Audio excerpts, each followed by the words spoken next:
The vision of Kamakura in its final days burns as vividly in my mind as the inferno that consumed it. In my youth, Kamakura was a place of orderly streets and timeless rituals, a city cradled between forested hills and the open sea.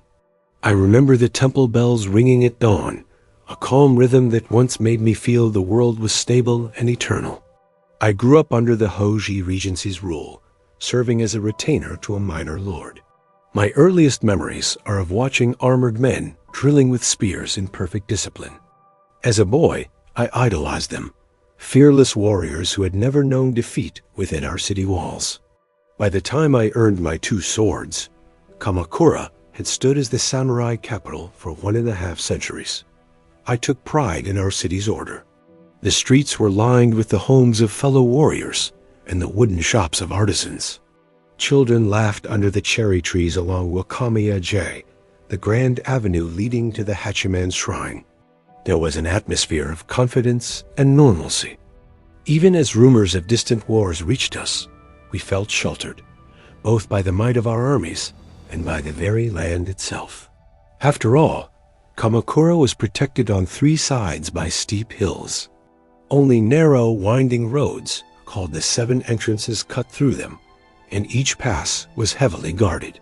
We often said that a single determined samurai could hold those choke points against 10 times their number. The idea of an enemy breaching our city felt like a remote fantasy. When the first tidings of conflict stirred, they were but distant thunder. In the spring of 1333, news arrived that Emperor Go-Daigo had rallied forces against the shogunate. Whispers spread that the traitorous Ashikaga Tōshō-ji had raised arms in the west, and that Nitta Yoshisada was mustering an army in the east. Still, within Kamakura, life went on undisturbed. To most of us, these events were happening in far-off provinces.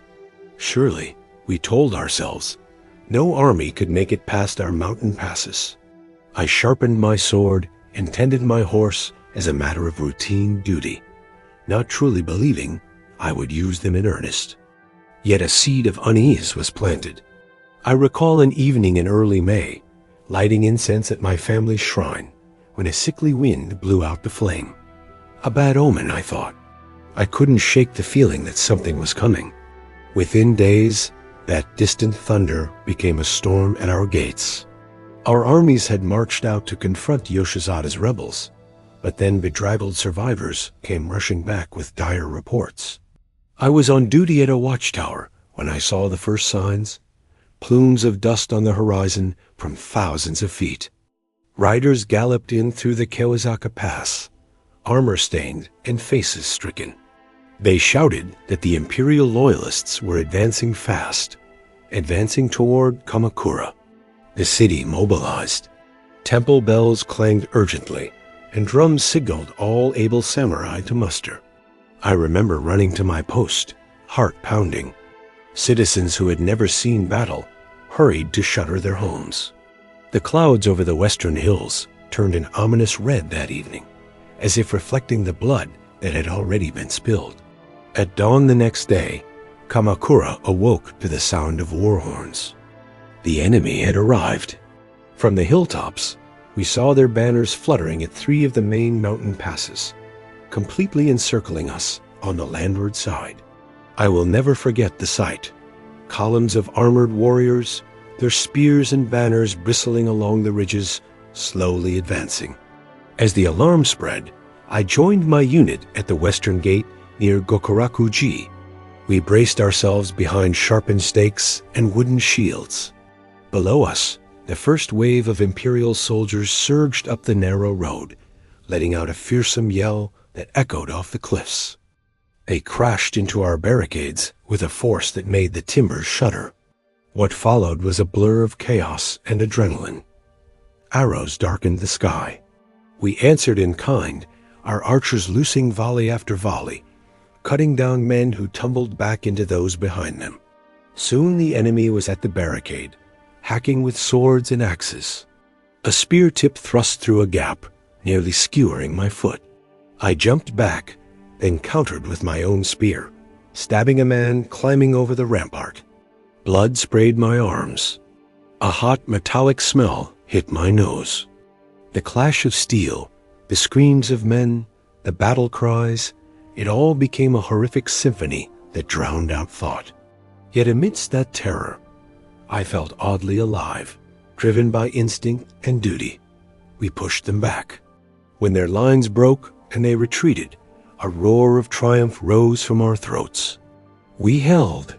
All around Kamakura that morning, similar struggles played out. From my vantage point, I could see smoke and dust rising from the other passes where our troops were also engaged. The enemy attacked all 3 major entrances at once, but each pass was so narrow that a handful of defenders could stall an army. By midday, we had repelled every assault. A cheer went up among my comrades. Despite our exhaustion, we felt a surge of hope. Perhaps Kamakura would not fall this day. An older samurai clapped me on the shoulder with a bloody grin, saying, "See? These rebels are no match for us." For a moment, it seemed the enemy had exhausted their strength against our impenetrable hills. But the day was not yet won.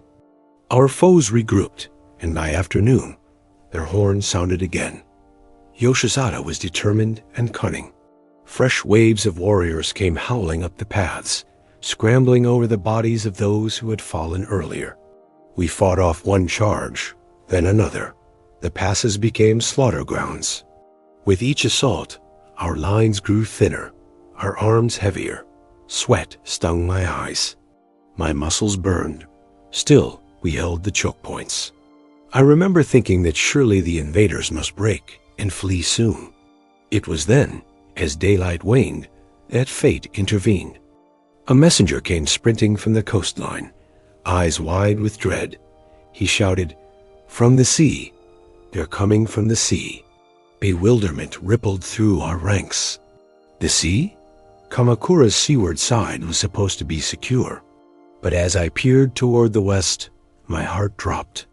Beyond the Inamuragasaki Cape, I saw movement-glinting armor catching the evening light on the beach behind us. How could an army be coming from that direction? Word spread quickly of the unbelievable maneuver. Yoshisada had found a way around our western flank by exploiting the low tide at dusk. Later, I heard the tale that he had cast his golden sword into the waves and prayed to the gods for a miracle, and the tide mysteriously ebbed, revealing a long sandbar path. In that moment, it felt as if the spirit of the ocean itself had betrayed us. The enemy host, which we thought held at bay, was suddenly pouring into the city's undefended rear. I saw their torches bobbing and banners advancing where no enemy should ever have been. A Hōjō officer near me shouted desperately, "Fall back! The western gate has been breached." His voice cracked with panic. Confusion and terror swept over us. We, who had stood firm all day, now found ourselves surrounded. The sun was sinking blood-red into the horizon, and with it went our hopes. I stumbled down from the hill, rushing to try and defend the inner districts. As we ran, I heard a deep, resonant boom, the sound of the great wooden gates near Gakuraku-ji being shattered. The western gate had indeed fallen. I entered the outskirts of the city to find Kamakura beginning to burn. An arrow with a flaming tip whizzed past my head and thudded into a timber frame house. Within moments, the building was belching fire. Dusk fell, and a hellish glow illuminated the streets. I watched in horror as thatch roofs and paper screens caught fire one by one. The inferno spread quickly, consuming the same homes and shops I had walked by peacefully just the day before. Screams of alarm and agony filled the air. The smell of smoke and burning wood mingled with an acrid stench of charred flesh. My eyes watered as I choked on the thick, swirling smoke. Temple bells were clanging frantically, not in ritual, but in alarm and despair. Amidst the flickering light, I stood paralyzed for a moment. It was as if I had stepped into a nightmare version of my home. The city of Kamakura was now in pandemonium. Warriors and civilians alike ran in all directions. Enemy soldiers were everywhere. their armor gleaming with a devilish red sheen under the fires. One of them charged at me with a spear.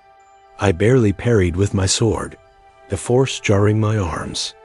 We traded blows until I slashed him across the throat, and he crumpled. As he fell, I realized I was standing on the very main avenue where I used to stroll in peace, now littered with corpses and debris. Flames licked up the walls of buildings that had stood for generations. In the span of a single hour, our proud stronghold had become a burning battlefield. Kamakura, the bastion of the samurai, was falling into ruin. Night fell, and Kamakura was transformed into a vision of hell. I moved through the streets like a ghost, half-crouched and coughing as smoke curled around me. Everything was illuminated by firelight, a ghastly red twilight in which the shadows of panicked people and rushing soldiers flickered huge against the burning walls. The roar of flames was punctuated by shouts, distant cries, and the clash of steel. It was hard to tell friend from foe in the chaos. A stray arrow whistled past and buried itself with a thud into a wooden pillar nearby. The once familiar alleys were now unrecognizable, choked with rubble and glowing embers. I stumbled over fallen tiles and debris and nearly tripped over someone lying motionless in the street. The city was sinking into devastation. I forced myself onward, driven by a desperate urge to find any survivors, any pockets of resistance, anything to make sense of the madness. At one point, I reached the vicinity of the great Tsurugaoka Hachiman Shrine, the spiritual heart of our city. Its torii gate was bathed in the lurid glow of the fires. The shrine had stood for centuries, filled with prayers and festivals. Now I saw its sacred courtyard emptied of life, abandoned in haste. Robes, sandals, and offerings were scattered across the flagstones leading up the shrine steps, as if the people who had come there seeking safety had been swept away by a storm.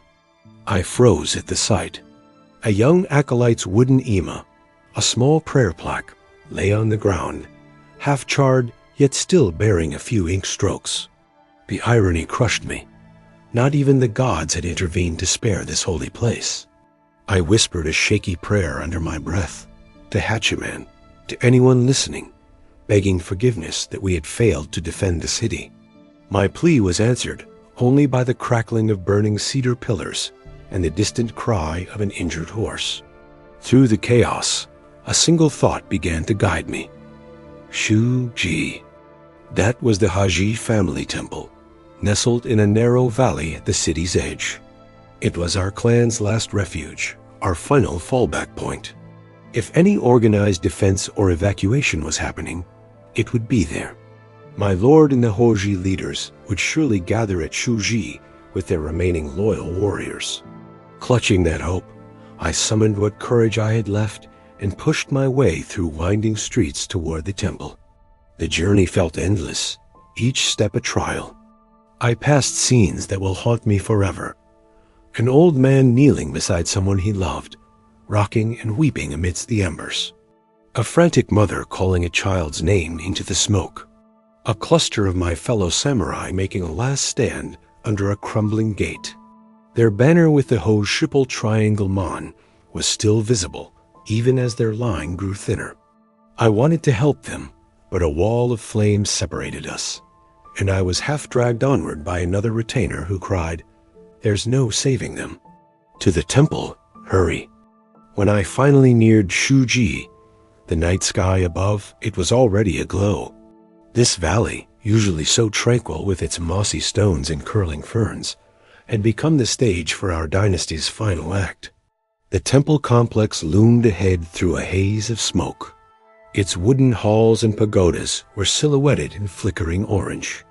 I saw crowds of people in Hōjō livery rushing in, not just armored warriors, but women and children of the clan, servants, and attendants. The temple's massive gates were thrown open to admit the flood of our defeated kin. I joined a stream of stragglers stumbling up the path. Many were wounded. Some leaned heavily on others. Some walked with vacant eyes, as if already halfway gone. It struck me then that this was the collapse of everything we had known. The Hōjō family, which had ruled here for generations, was now reduced to anxious faces seeking shelter in a temple that held the tombs of our ancestors. Inside the temple courtyard, torches cast wavering light on a scene at once dreadful and eerily calm. The Hōjō leaders, including our regent Haji Takatoki, had gathered with their closest retainers. Takatoki, whom I glimpsed in the crowd, had donned the pale ceremonial robe over his armor. His face, usually so stern, was composed in the firelight with a kind of exhausted resolve. Around him, monks from the temple were chanting sutras, low, resonant prayers that mingled with the distant turmoil outside. There must have been hundreds of us packed into that sanctuary of last resort. I saw men quietly arranging their families, preparing them for whatever would come next. Mothers held their children close, whispering words of comfort. Samurai who had fought bravely all day now knelt on the blood-stained steps, tears cutting through the grime on their faces as they realized there would be no victory, no tomorrow for our clan as we had known it. An order was passed quietly. We would not be taken alive as trophies of defeat. The Heiji had decided to deny our enemies the satisfaction of parading their captives. If Kamakura was to fall, we would meet that fall on our own terms. I felt my heart drop into a bottomless pit. Though trained as a samurai to face death without fear, in that instant the idea of facing the end alongside everyone I loved was almost beyond bearing. My limbs trembled. Around me, final preparations were being made. Some samurai were composing brief death poems on scraps of paper by lantern light, their brush strokes amazingly steady. Others shared cups of sake in a solemn final toast. I even saw a few smiling sadly at private memories as they spoke soft farewells. An elder retainer near me murmured to a younger warrior, "Our duty is done. We'll rejoin our forefathers with honor." The young man nodded, though his jaw was clenched so tightly a muscle jumped in his cheek. My mouth went dry. I realized I too was expected to follow our code to the very end. This was the ultimate test of loyalty.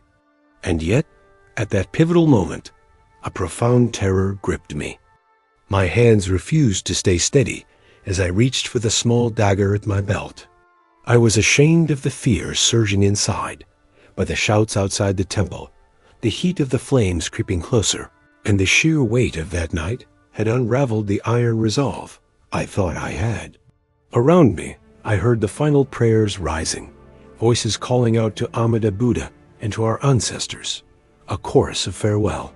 The air felt heavy, charged with a sense of irreversible decision. In the main hall, flames began to take hold as torches toppled onto straw mats. The roof of the outer hall caught quickly, sending sparks raining down.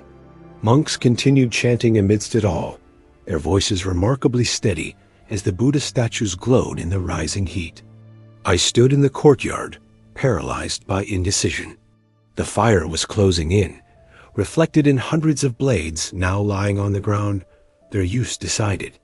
I could not move. I could not follow. My survival instinct pinned me in place, even as my mind screamed that I must share my clan's fate. A great, anguished cry rose from the temple as the building itself seemed to give voice to all the lives and hopes ending within its walls. The sound was raw and unearthly, the death cry of the Hag clan itself. Suddenly, a section of the roof collapsed with a thunderous crash, sending up a billow of sparks. The panicked warhorse tethered near the gate reared and tore loose, bolting into the night.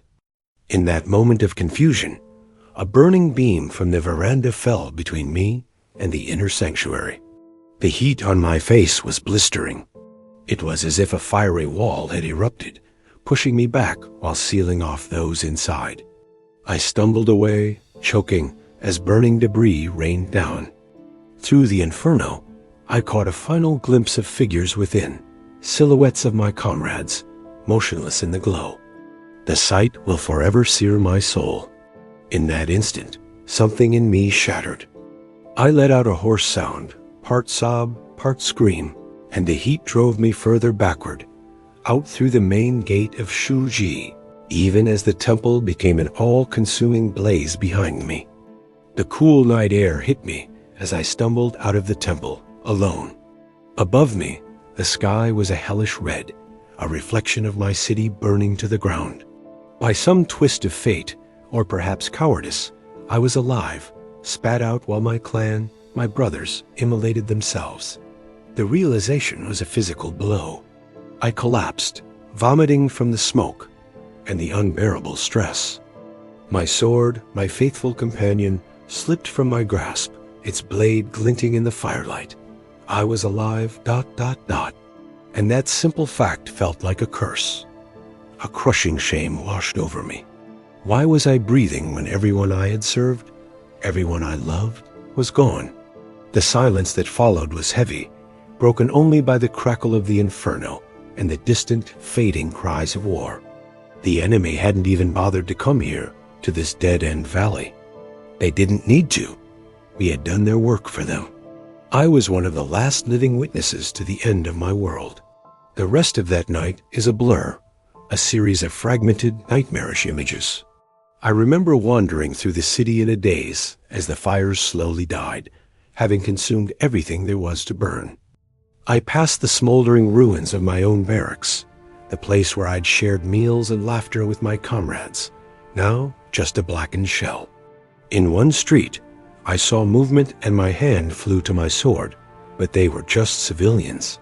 A handful of shocked survivors huddled around a well, splashing water on their burns, their eyes blank. They didn't even see me as I passed by, a phantom drifting through the ruins of a fallen kingdom. Hours later, as dawn approached, a gentle rain began to fall. It hissed as it met the embers in the rubble. I found myself on a hill just outside Kamakura, one of the ridges from which we had once proudly surveyed our lands. From that vantage point, I saw a scene that will be seared into my memory until my last breath. Kamakura was devastated, a smoking, silent charnel ground. Sporadic fires still glowed among the collapsed buildings, like the last candles at a funeral.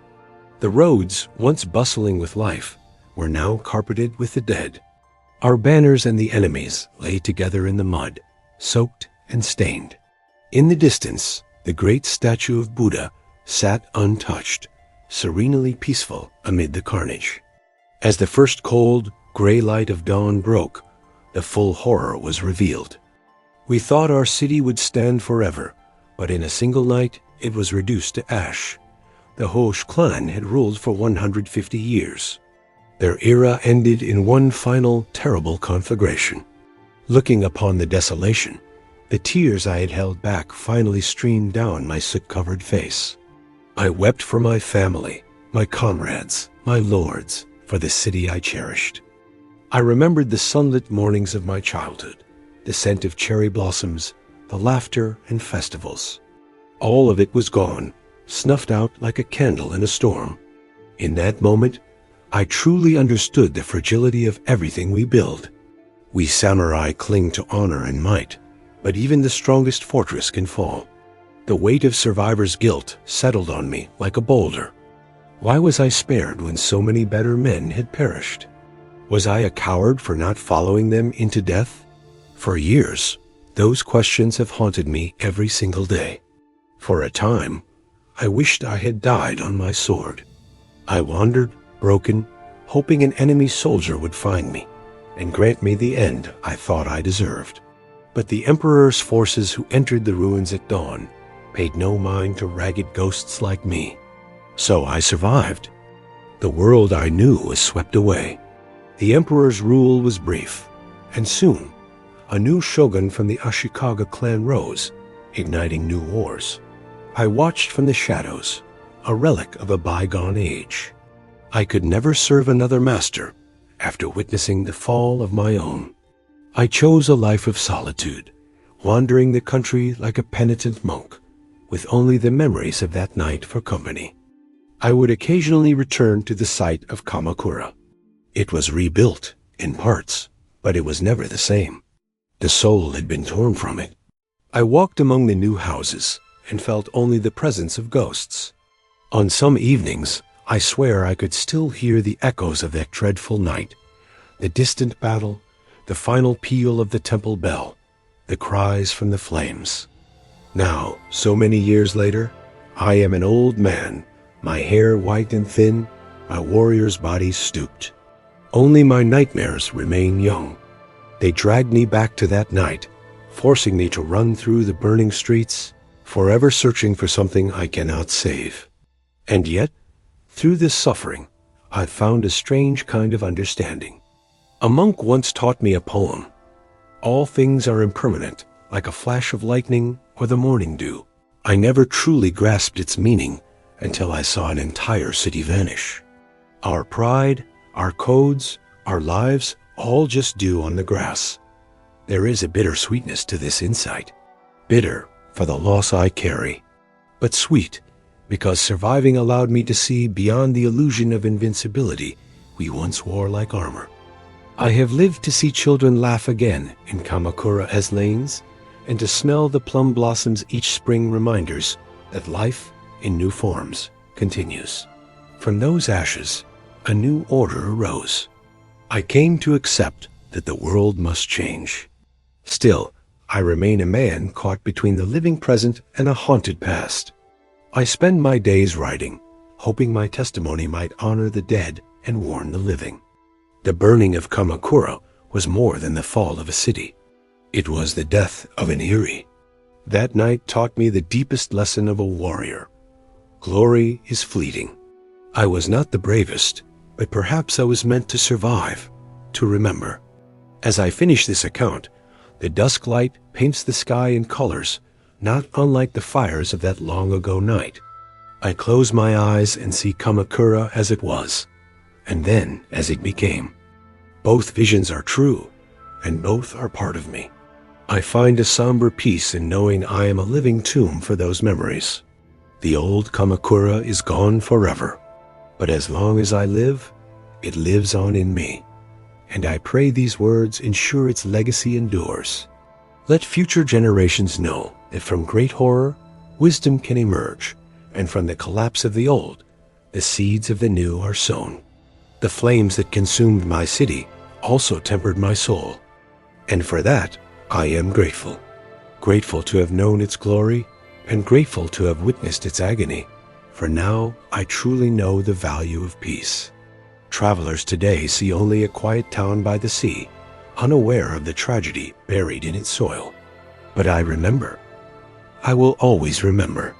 I offer one last prayer into the night. May such a hell never be unleashed again. May the spirits of Kamakura find rest. And may we, the living, never forget how quickly all that we hold dear can be lost. Namu Amida Butsu. Rest in peace, Kamakura. Your story is told.